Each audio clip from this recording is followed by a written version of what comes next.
With the release of Ciaccona and Cartethyia, Aero Rover has finally earned a place in meta. He can be used in other teams, but he shines the brightest with them. In this video, I will let you know everything you need to know about him, including his kit, best builds, playstyles, synergies and rotations. So without any further ado, let's jump right into it. Starting with his kit. I will leave out the unimportant parts. Rover's forte circuit is prominently filled by his mid-air attacks in special state. You can enter this state by using his resonance skill, which has a low cooldown of 3 seconds, and intro skill. After this, the rover can do a 2-part mid-air attack combo, healing the team and restoring forte circuit. There is one more way to enter this state by casting a special heavy attack called Razor Wind. It is cast by holding the normal attack after basic attack stage 3, dodge counter or heavy attack. But it is never really used unless you get knocked while casting the resonance skill.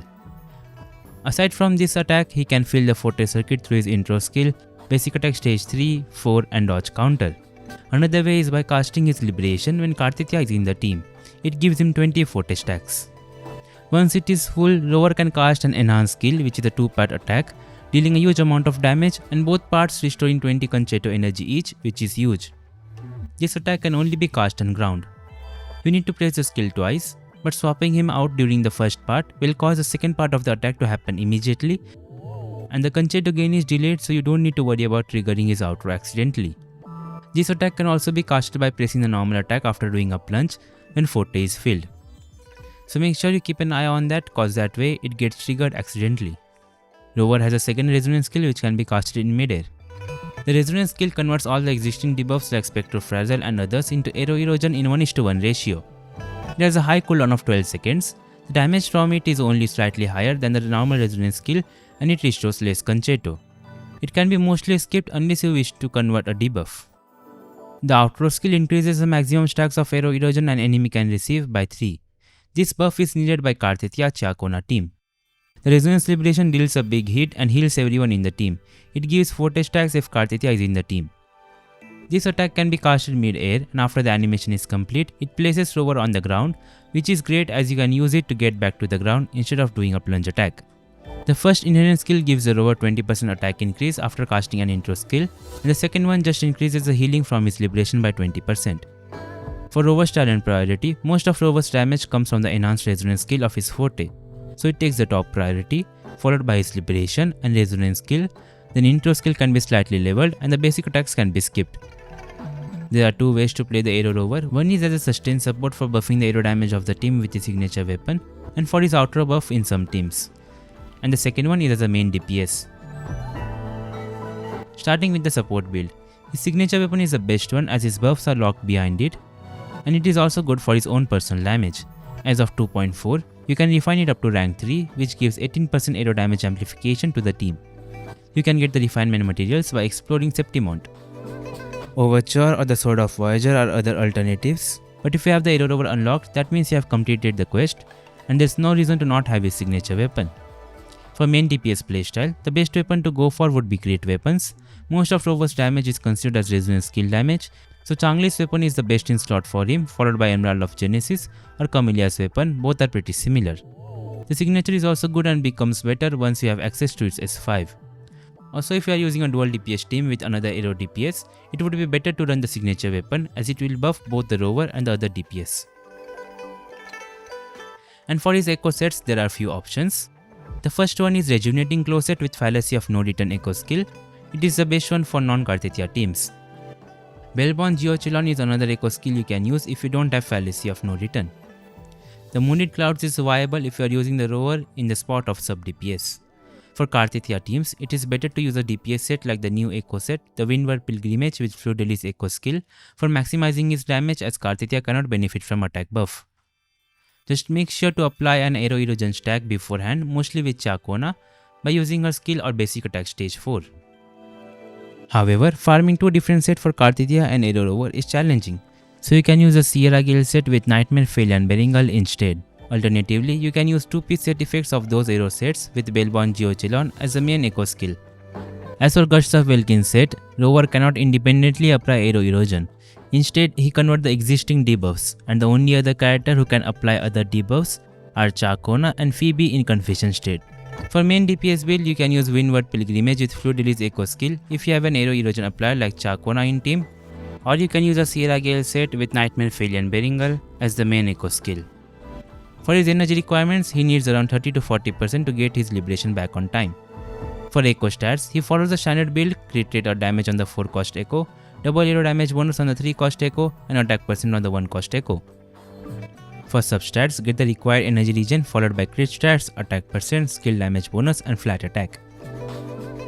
Moving on to his team comps. Aero Rover is best paired with Ciaccona, not Cartethyia. As long as there is Ciaccona in the team, you can slot in Aero Rover as he increases the Aero Erosion stacks limit and give Aero damage amplification buffs. The best character who can benefit from this duo is Cartethyia. She also gives some buffs like Aero damage increase and Rover's forte generation through liberation. Aero Rover is best with her as long as there is Ciaccona in the team. He is viable with Cartethyia even without Ciaccona due to his Aero damage amplification, but a sustain support like Shorekeeper or Varina would be better. For a general support playstyle, Rover takes the spot of a sustain support, providing heals and Aero buff to the team, while also dealing nice amount of damage, making him a good option with Aero DPS characters like Jian or Alto. For DPS playstyle, Ciaccona is still the best teammate for him due to her high personal damage, Aero buffs and Aero Erosion application, enabling the Windward Pilgrimage set. Since most of his damage is from Resonance skill, JG becomes a great support for him, buffing his damage while also dealing nice personal damage. Cantrella is an alternative for JG, Alto is an amazing option giving Aero damage amplification. You can also slot a sustain support like Shorekeeper, Varina or Baiji. Moving on to his rotation. The rotation for both the playstyles will almost be the same. However, for support playstyle, you won't have his intro ready for the first rotation, so I will also mention a no intro rotation. And with Cartethyia, the rotation shortens significantly. Let's first start with non-Cartethyia team rotation. We first start with his intro, which will put him in mid-air. Use the 2 mid-air attacks. You can optionally use the mid-air resonance skill here, but it can be skipped unless you wish to convert Aero Erosion or to get the Emerald of Genesis buff. Use his ultimate, then use the skill to go back in air, use the mid-air attacks again, plunge and use the Forte enhanced skill which can be optionally swap cancelled. Use his echo and outro. If you are not swap cancelling the Forte attack, make sure you press the skill button twice to do the second part of the attack. And while swap cancelling, if your outro is ready, make sure you use the echo skill and swap cancel it. Even if you accidentally trigger his outro before using his echo skill, it is perfectly fine to go back to the rover and use the echo skill as there is no buff that gets removed once swapped out. With the Nightmare Failure and Beringal or Flood Release echo skill, you can just use it at the beginning of the rotation. But for Fallacy of No Return or the Bellborn skill, use it at the end. It is highly likely that Rover might miss some of his mid-air attacks, especially against small or mobile enemies.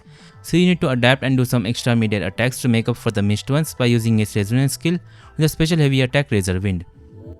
And for rotation without his intro, we need to make up for the lost 20 Forte points from his intro. When you swap into him, the Rover starts with his basic attack stage 2, so we take benefit of that to cast his basic attack stage 3 and 4 to get 20 Forte points. Then use his skill into 2 mid-air attacks, mid-air resonance skill which is optional, ultimate, skill mid-air attacks twice, plunge and use the enhanced skill which can be optionally swap cancelled. Make sure to use echo skill before outro. Do note that when you plunge down, you can cast the 4th basic attack hit immediately after it, which can be used to make up for some lost Forte points if necessary. For Cartethyia team, the first rotation will be without intro, and there is no need to make up for the lost Forte points from intro cause Rover now gains 20 Forte points by using his liberation. So not having an intro is not a problem, and you can follow a simple rotation like this without having to do any basic attacks.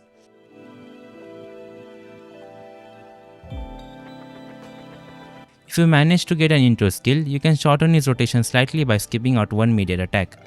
Intro skill, then mid-air attack 1, ultimate skill, resonance skill, then mid-air attack 1, 2, plunge down and enhanced resonance skill. However, the problem with this combo is that it won't generate any concerto unless you get any counters or dodges. You will need to do an extra basic attack at the end. So it's better to just follow the normal rotation that I first mentioned. You might wonder then what's the use of Cartethyia's buff. It becomes quite helpful if you choose to swap cancel some of her attacks into Aero Rover. You can find more info about this in my complete Cartethyia guide. Moving on to his sequences. The first sequence gives him interruption to resistance while casting his mid-air attacks. The second sequence is just more healing. The real damage increase starts from his third sequence which gives him 15% aero damage bonus. The fourth sequence increases his resonance skill damage by 15% for 5 seconds after casting his mid-air attack. The 5th one gives him 20% damage multiplier increase to his liberation, and the 6th sequence gives 30% multiplier increase to his forte enhanced resonance skill. The Aero Rover is a nice combination of sustained support and damage, and since he is in mid-air, he can negate some enemy attacks. However, this also causes a problem of missing out some hits against small or mobile enemies. His best weapon is completely free and is eventually getting refinements. However, he is the best only in one team, that is with Ciaccona and Cartethyia, who are two other premium units. Let me know in the comments what you think about the Aero Rover. And that's all for this video. Don't forget to like and share the video and subscribe for more Wuthering Waves content. Thanks for watching.